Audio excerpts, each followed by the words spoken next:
Hello there, my name is Amubusa Nerime and I am the Customer Success Manager at WebWork Tools Limited. Now, in this short video, I'm going to show you the difference between Supply Captain, Supply Platform, and Supply Nexus.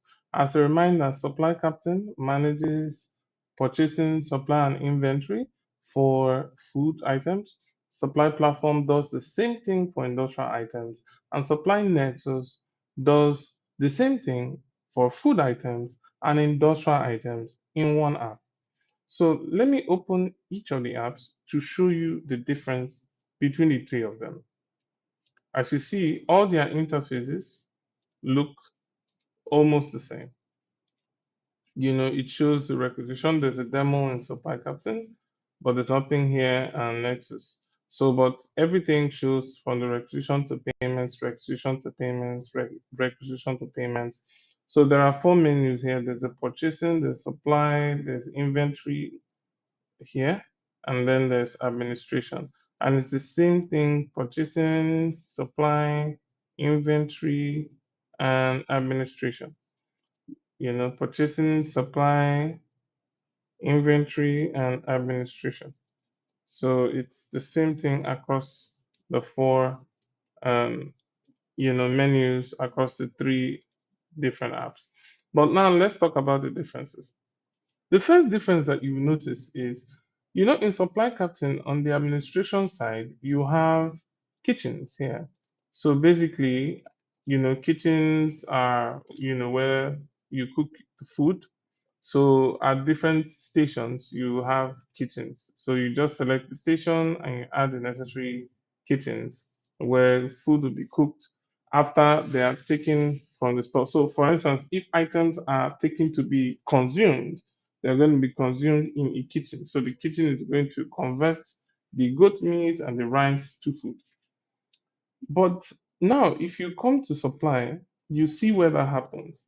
When you go to consumption here, you can add the consumption, choose the station, the supply, the store item, and then you have the quantity and you have the kitchen where it is planned and consumed. So now, if we then go to supply platform, the difference is that for supply platform, we have facilities because this has to do with industrial items. So this may be production in any form of way where those items are produced, as it were. And then this facility is represented in the side of pipelines, not consumption, now pipelines. Pipelines are processes, yeah? So when an item is brought, let's say you have a spare part, it is brought and used for production. So you put it in a pipeline where it will be used for production.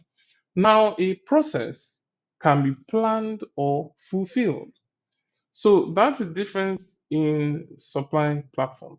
Everything else is the same, but we are talking about facility and pipelines.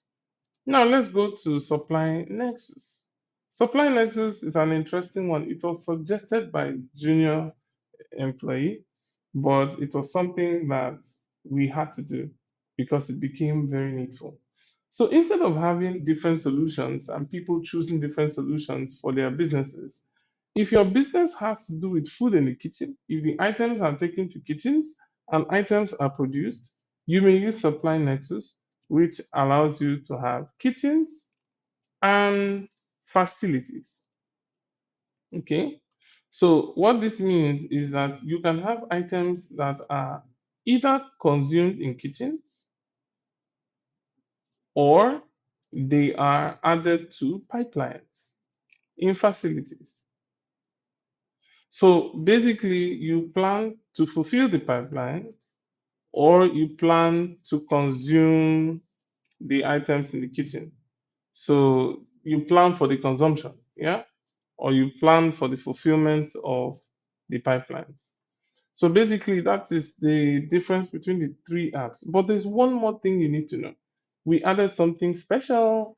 So if you come to inventory, when you're adding global items, there's something special here.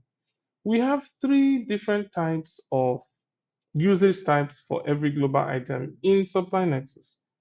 We have the consumption, the pipeline, and the dynamic. The consumption items are the ones that must be consumed in the kitchen. The moment you choose consumption here, this item will have to be consumed in the kitchen. If you choose pipeline, this item will have to go through a process in a facility. Okay? But if you choose dynamic, this item may be consumed in the kitchen and may go through a process in a pipeline at a facility. So this is what differentiates the three items. But particularly when you're adding the global items for any of these three apps, you see that Nexus has more item types.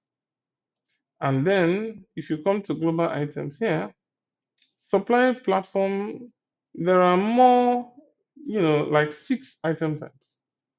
But when you come to, and these item types don't have anything to do with food. But if you come to inventory, adding global item, you have only 3 item types. And these have to do with food. So these are the differences between these solutions. So you can make the right choices for your business. Which of the solutions would work for you? Thank you so much for taking time to watch this video. And I hope this meets you well. Thank you.